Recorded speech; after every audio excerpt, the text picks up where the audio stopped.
I'm Logan Crawford, and right now on the Global Book Network, we're diving into the secrets of modern sales success with one of the best in the business. His name is Jerry Acuff. He's a great writer, he's a great salesperson, and he's one of my favorite guests. He is the co-author of a powerful book. It is called The New Model of Selling, Selling to an Unsellable Generation. If you've ever struggled to connect with today's skeptical, information overloaded buyers, this book is a game changer. We're delighted to have this very talented author join us here today, and we thank the team at Atticus Publishing for helping us put him on TV today. And we ask viewers like you to support authors like him by subscribing to our channel and by purchasing his amazing book. The links are below this interview. Jerry, welcome to the Global Book Network. Oh, it's great to be here. Logan, anytime I get to talk to you is always a pleasure. Great to have you on the show, my friend. Let's talk a little bit about sales. Obviously, we live in a different world than when you started out. You know, technology, even the products are different.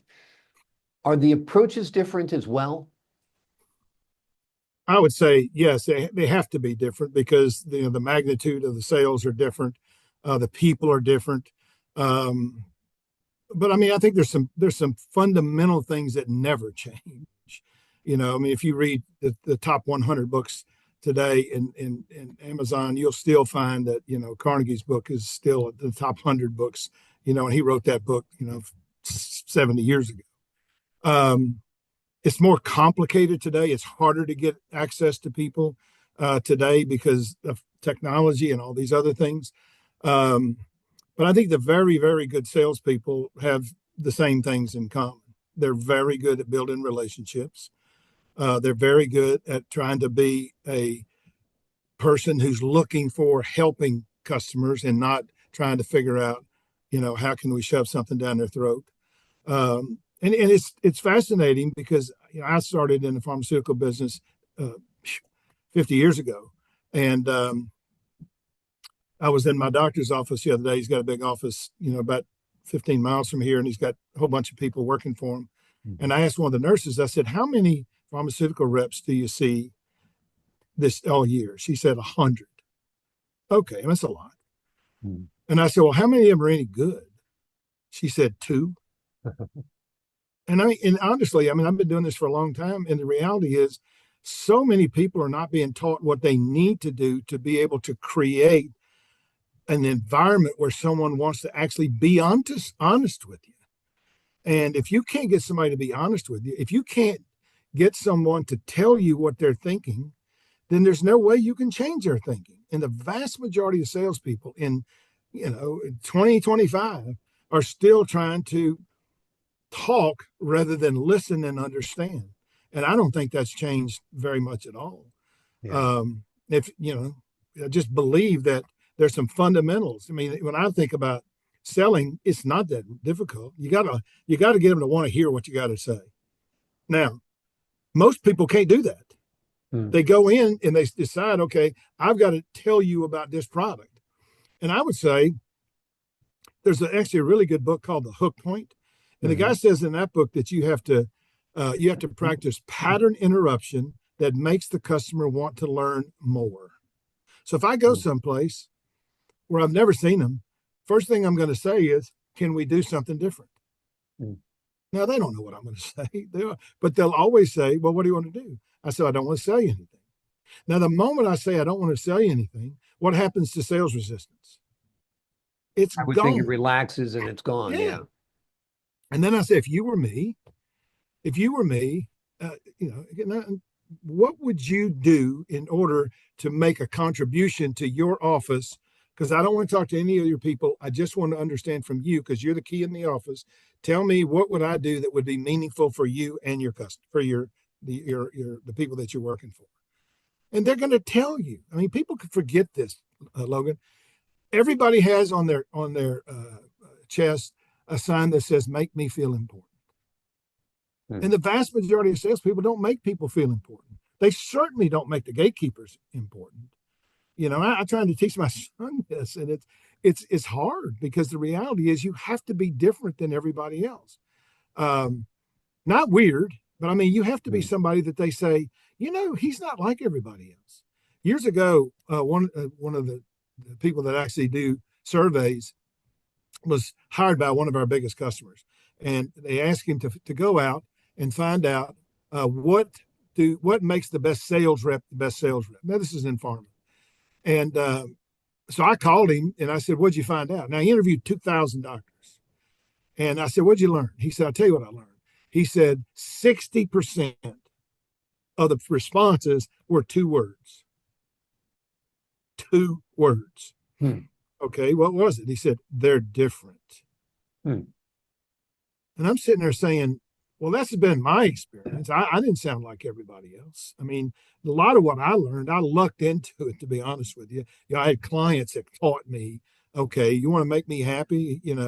I like you a lot. Just do this, Right. but none of it was very strenuous. I tell you one, I'll tell you this one, then I'll shut the hell up. I'm calling on a doctor in Stewart's Virginia, and you saw him 4 times a year. And so you could only see him 4 times a year. He would never look at you when you went into his office. He would be doing his mail. When he finished saying what you were going to say, he would sign your card and then you'd leave. So I go there one day and he's not using any of my stuff. And I'm sitting in the office and you only saw him at 9 o'clock in the morning, 2 in the afternoon. So I'm there for the 2 afternoon time slot. And at 2:30, he's not there. And I'm sitting there saying, this guy's not using anything I got. And I said, so I'm going to leave. So I told the nurse, I said, I'm going to leave. She said, now, you're going to be able to get another appointment for 3 months. I said, I don't care. Because why would I care? He's not using any of my stuff. So I go home. Now, this is back when they had, phone answering machine. Right. When I got home that day, his office called me and said, Dr. Forbes would like to see you Monday morning. Now I'm thinking, was he mad at me because I wasn't there? So I walk into his office, Logan, and I sit down, and he's not doing the mail. He's looking straight at me. And here's what he said to me. Do you have any idea how many reps like you have been sitting in this chair when I was here? And I've been here for 30 years. How many reps have been sitting in that chair or not sitting in that chair since I've been practicing? I said, Dr. Forbes, I don't have a clue. He said, you're the only person who ever left because you gave a damn about what I was doing. He said, I want you to give me the name of one of your products you want me to write, and I will write it exclusively. And that guy put me on the map. But he didn't put me on the map because I was so great, about how great the product was, because a lot of these things are not that, but it's different. But he was basically saying, you ain't like everybody else. Yeah. And I think whether you're selling big machines or whether you're selling airplanes, you got to have relationships, and you have to be honest with people, and you have to try and understand, do they want to help you? Yeah. Or can you help them? There's a hell of a lot of times that we make a call on anybody, and I say, we can't help you. I mean, I'd like to, but I can't. Yeah. When I used to run a drug company, I went to a hospital in Pittsburgh one time, and I asked the doctors to not use their product. And they said, why? And I said, because you don't need it. You need something that's far less hard. You need something that's softer. And they said, well, who are you? I said, well, I'm the VP GM of the company. And if I'm asking you not to use it, I'm begging you not to use it. But when you separate yourself from other people, it really matters. So the hook point thing, I think, is brilliant. Yeah. You have to have pattern interruption. And we teach this now, all of our companies, pattern interruption that makes you want to learn more. Exactly. Basically, they have a problem, you have the solution. That's how you kind of have to look at it, right? Well, we don't know whether they have a problem or not, But Well, they have a need. Most likely, they have a need. They certainly have a need. Whether that need is, large or small is, But the other thing is, this fascinates me, and I'm one of the top sales experts in the world by somebody. I'm not by my wife, but that's a whole nother story. But it's just it amazes me that, number one, if I ask almost any big company in America, and I can tell you, I've asked a bunch of them, do you have an organizational definition of selling? Now, do you know what the answer to that is? I would think they say no. They say no. And I'm going to say, well, first place, no wonder you can't sell more. Right. I said, and I learned this, and this is in one of my books. Fred Herman said there's 2 definitions of selling. Now, Fred Herman's been dead for 30 years. But he said selling is 2 things. Selling is teaching. In every successful sale, some education takes place. The person learns something that they didn't know before. Now, that doesn't mean we're preaching to them. It just means that we're having a conversation where they say, well, hell, I never thought about that. Right. The second thing is selling is finding out what people want and helping them get it. He said, here's the problem. The vast majority of people don't know what they want, but they think they do. Right. So when I walk into a Staples in Flagstaff, where I had a home up there, and I go in and ask the guy because I want a printer, and he's 21 years old, and he says to me, what are you going to use it for? And I said, well, I just want to print, documents. He said, well, we got two different kinds. We got some that you can actually print for photos, and we got three that you can actually do for. So I said, okay, well, I don't give a damn about the photos. I said, just show me the ones that I can just get my documents. So I go over there, and he says, okay, these are the three. And then he starts to walk away. I said, get back over here. I said, obviously, you know something about these, and I don't know anything about them. I said, if you were me, which one would you buy? He said, I buy the one in the middle. And I said, well, why would you buy that one? He said, because I don't think you know a damn thing about these things. And you need somebody like me to teach you. Right. And I said, okay. Then he asked me this question, Logan. I'll be 75. I'm already 70. But no one has ever asked me this question except him. Is your house one story or two? I said, why are you asking me that? I'm thinking, is he going to rob me or something? He said, no. He said, do you think you'd ever want to be upstairs with the computer and the machine is downstairs and you don't want to have to walk down there? And I said, yeah. He said, well, do you have a router? I said, well, I don't even know what a router is. So no, I don't have it. He said, well, a router is something that would enable you to do that. And I said, well, then put it in the cart. And then he says, do you have cables for it? And I'm thinking, look, son, if I don't know what a router is, I sure as hell don't have cables. And then he said this. He said, look, when you get home, if you can't get this thing together, I get off at 7:00 and I'll come and I'll fix it for you. Wow. But my whole point is when I went there, I thought I wanted a printer. Yeah. But see, what he taught me is what I really wanted is a printer that would print all over the house. Right. And so this is why I go say that people don't know what they want, but they think they do. And what Exactly. great salespeople do is they unleash that. Now, I have to tell you, I should have hired that guy that day because I ain't seen him since. But I'm telling you, I've never forgotten the fact that most people don't know what they want, but they think they do. The salesperson's job is to get them to start thinking differently. And you cannot understand what somebody thinks until you know what they think. And most salespeople today, 100 years ago, still don't know what most people want. It's amazing sometimes that salespeople don't know the product. I'll go in to buy a car and I've done research on it. I'm looking for perhaps the latest safety features. And after a while, I'm explaining to the salesperson what the car can do. And it just blows my mind. I mean, I think that has to be job one. You should know your product Yeah. and its applications and the competition better than anyone, right? Yeah. Yeah. But that requires that you study. I didn't start reading. I went to college, and I got a degree in English, and that gave me the chops to be a VP GM of a pharmaceutical company. Now, even though I flunked almost every course I took, I graduated, but I mean barely. Right. Same. But I mean, I just realized that you have to want to get what's right for the other person. And sometimes it's not us. And if it's not us, then get out of it because all you're doing is wasting their time, and you're wasting your own time. So, like I bought an Audi about a year ago. It's a used Audi, and I like it. And then I'm driving down the road one day, and the whole console goes wacky. And I'm saying, God, I got to drive 50 miles back to the dealership to get this thing fixed. So I called the salesman. And I knew he knew a lot about this thing. So I called him. I said, man, I said, look, I'm trying to avoid a trip up there. And he said, well, tell me what's going on. And I told him. He said, get in the car and I'll show you exactly what to do. Now, I got in the car and he said, you see that little button over there on the far right of your car, this Audi 6? I said, yeah. He said, just twist that a couple of times and watch what happens. And then in 2 minutes, the thing is completely fixed. Yeah. And I'm like, okay, now am I going to buy another car from this guy? I probably would. Yeah. You bet. Yeah. He didn't send me to the repair shop. He said, I'll fix it. Right. And he gave you the instructions on how to do it, which was Yeah, and he great said if because that it ever saved happens you a again, trip. you just reach over there and do that, and it'll be Yeah. fixed. Yeah, exactly. So that's the problem solution model of salesmanship is Yeah, that very well you've got a said, buddy. problem, they've got the solution. And I think it definitely builds trust, builds a relationship, and, creates loyal customers. Things have changed. People are like afraid to pick up the phone anymore. I remember when I was looking for jobs in the early part of my career, I'd call up bosses and get them on the line and give them my pitch. And obviously, it was just selling myself. Yeah. But cold calling, I guess, is a thing of the past, more or less.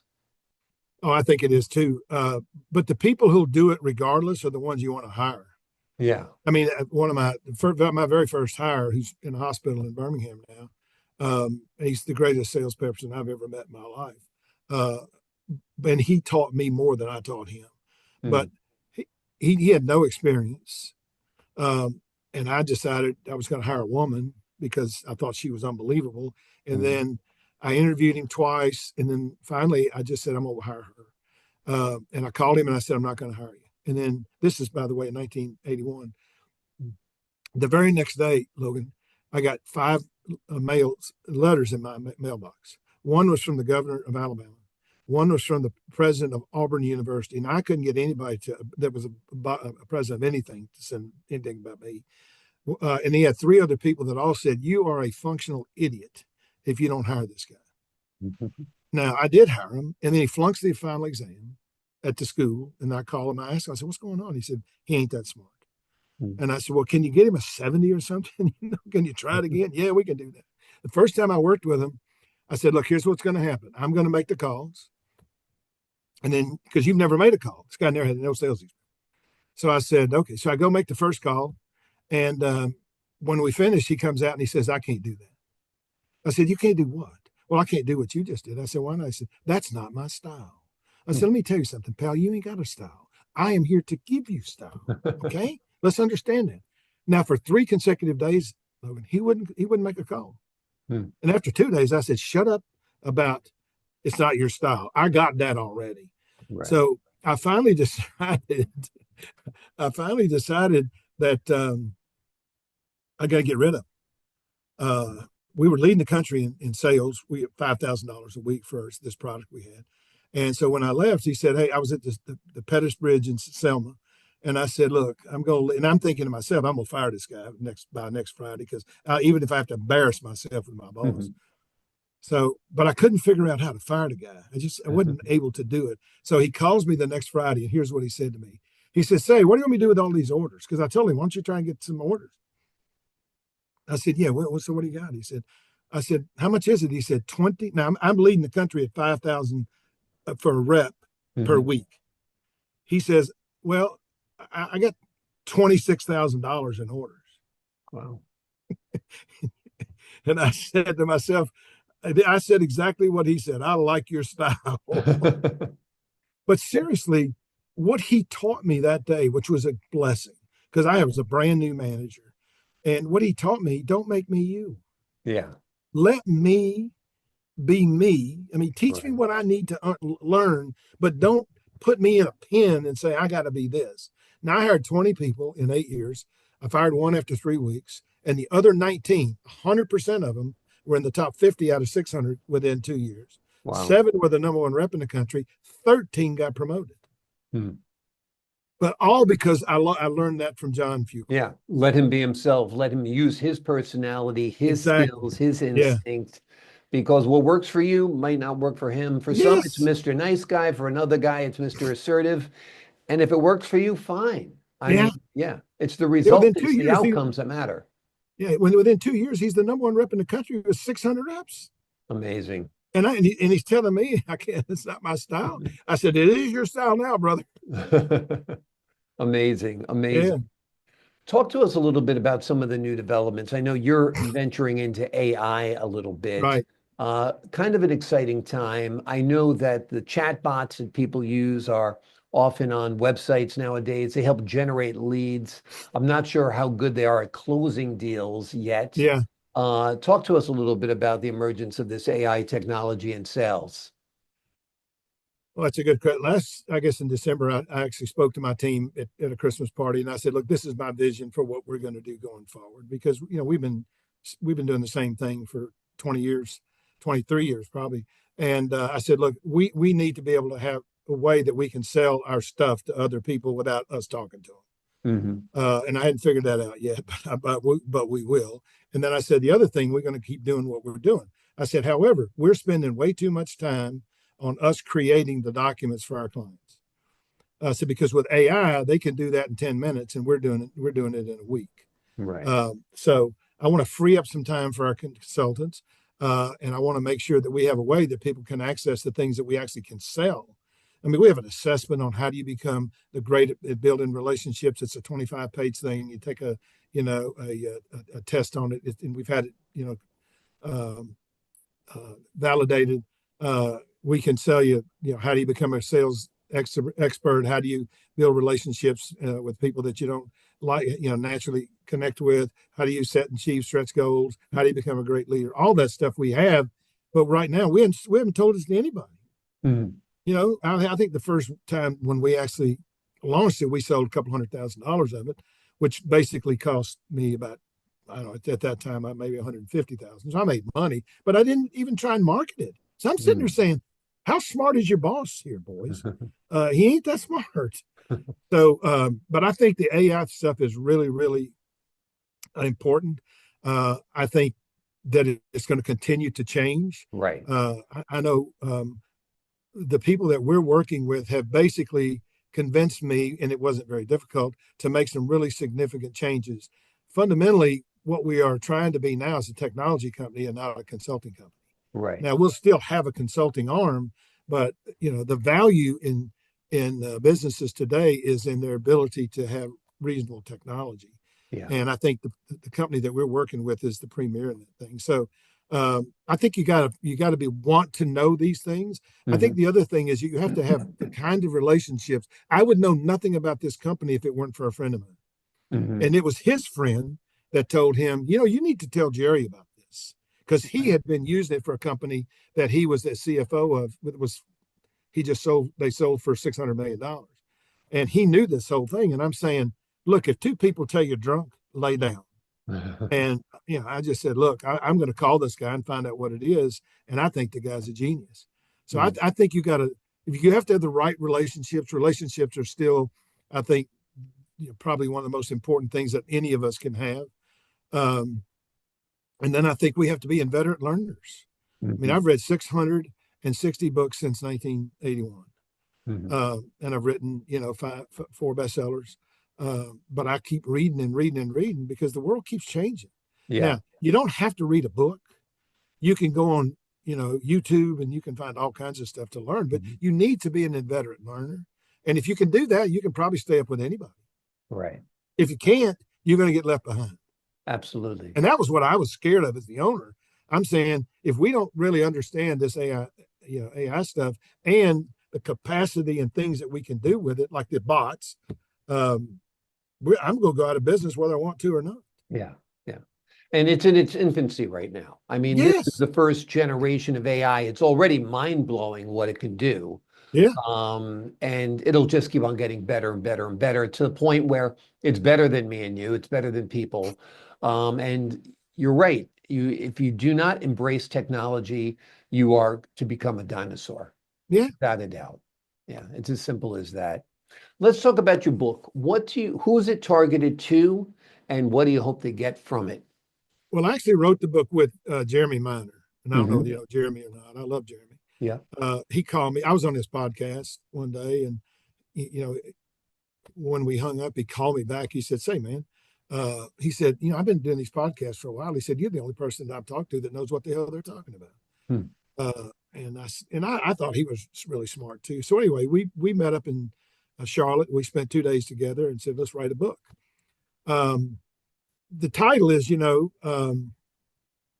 basically says, how do you sell when people really ain't going to buy it? And the reality is everybody's still going to buy. I mean, it's just not that different. Right.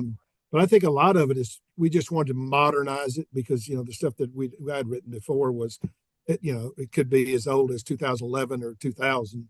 2011, or maybe the last book I wrote before that was probably in 2019 or 2020. So we just wanted to sort of refresh it. And he did a section, I did a section. And the thing I love about the book is that he has ideas that I did not have. So, for example, Right. and he is a genius at tone. Hmm. I never thought about tone. I mean, I have a tone, you have a tone. Right. Uh, but his ability to teach people how you use the tonality in your voice to make people want to have conversations with you is genius. I didn't write a single word of that, but he did, and I love him for it. And he's wildly successful. But fundamentally, it's hard. What the whole point was, we know it's getting harder and harder to sell people. And so if you're not able to understand what are the key things that you need to do in order to get somebody to want to listen to you, regardless of whether they're going to buy or not. The hard part nowadays is, can you get somebody to listen? My Yeah. son's got a vending machine business, and he has a hard time figuring out what does he say to people. Now, he's just now started to ask me, and I think I'm a pretty good teacher. But still, it's a different generation, and I think you just have to try and stay up with it. And I think Jeremy does that as good as anybody. Yeah, it's tough because it is a different generation. People are almost fearful of human contact. They Yes. rather just order it online impersonably than to talk to a human being and chat and, do the things that people of our generation grew up doing. Yeah. So these people just want to get on their keyboards and, place their order and not deal with the person. So you have to make yourself valuable to that generation. That can be tough. And I think the fact that you're embracing AI is addressing that gap Yeah. between the people who are still in the workforce who like to talk to you and pick your brain and, hey, Jerry, what do you think about this? To the other people who don't want to deal with a human being and just want to place an order, those people there'll be chatbots for and so forth, right? Yeah. Yeah, I think you're amazing. 100% right. Yeah, Um, I mean, it's obviously changing, but I mean, we're thriving, with whatever situation that we're having, but it's because we have always adapted. yeah. We actually have an assessment. I mean, I wrote a book called The Relationship Edge in Business, and I've written three of those. And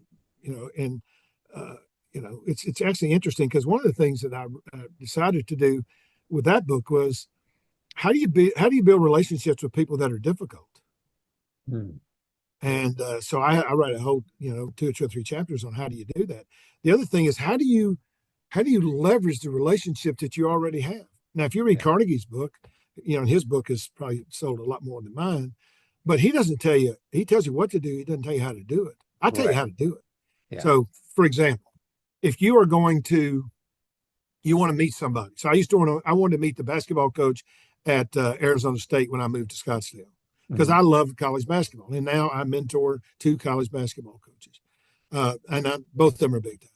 And so I just asked 10 people this question, and this is in my book. How well do you know blank, if at all? Now, the 10th person I asked said, I know him really well. Next question. How comfortable would you be introducing me? Mhm. You can't say, would you introduce me? Right. Then you got too many, they'll have too many excuses. He said, no, he said, you want to have breakfast with him next week? Yeah. Mhm. So I go meet with the guy. His name's Herb Sendek. He's um, at Santa Clara, one of the most wonderful people I've ever met in my life. And I met him that day. And he asked me, what do you want from me? I said, I don't want anything. I said, I got plenty of money. I can buy my own tickets. I think your t-shirts are ugly. I have no interest in those. I said, but let me ask you this question.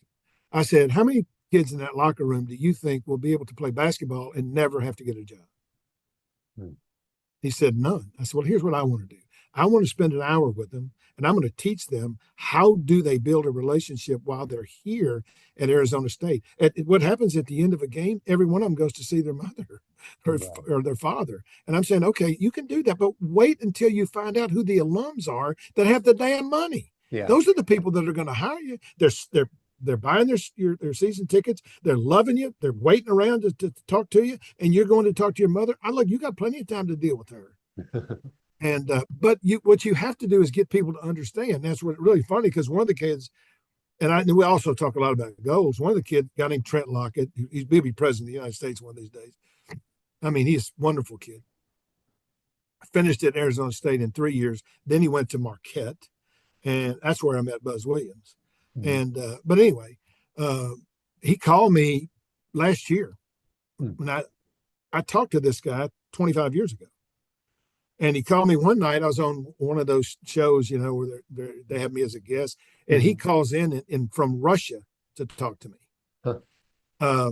And he called me about 6 months ago. He wanted my advice about something. And so, but he learned what you need to do in order to get other people to help you. And it's not very complex. You just simply say, how well do you know blank?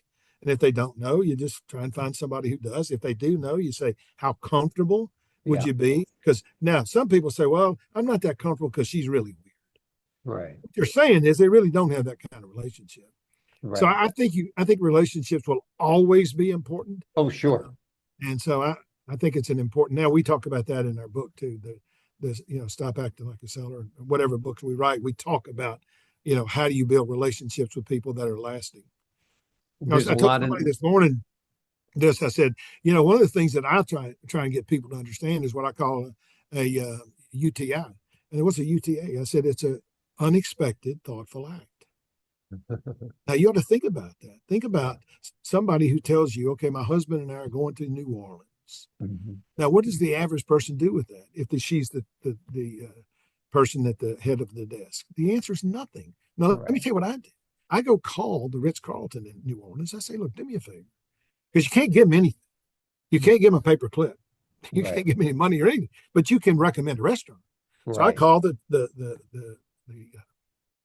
hotel in New Orleans. I say, give me the name of 2 or 3 restaurants that these people would never go to. It's not Galatoire's. It's not, Emerald's.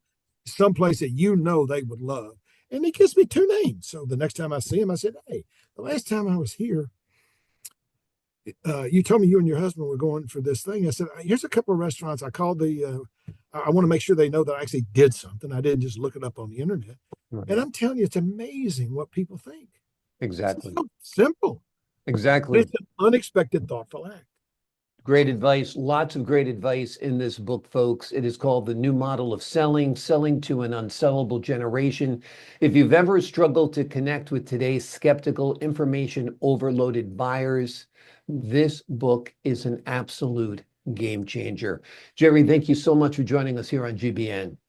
Well, thanks for having us, Logan. It's always fun to talk to you because you ask great questions and you're really smart, and I love both of those things. Well, I appreciate that, Jerry, and right back at you. Love talking to you as well. And to the folks at home, I'm Logan Crawford. Until next time on the Global Book Network.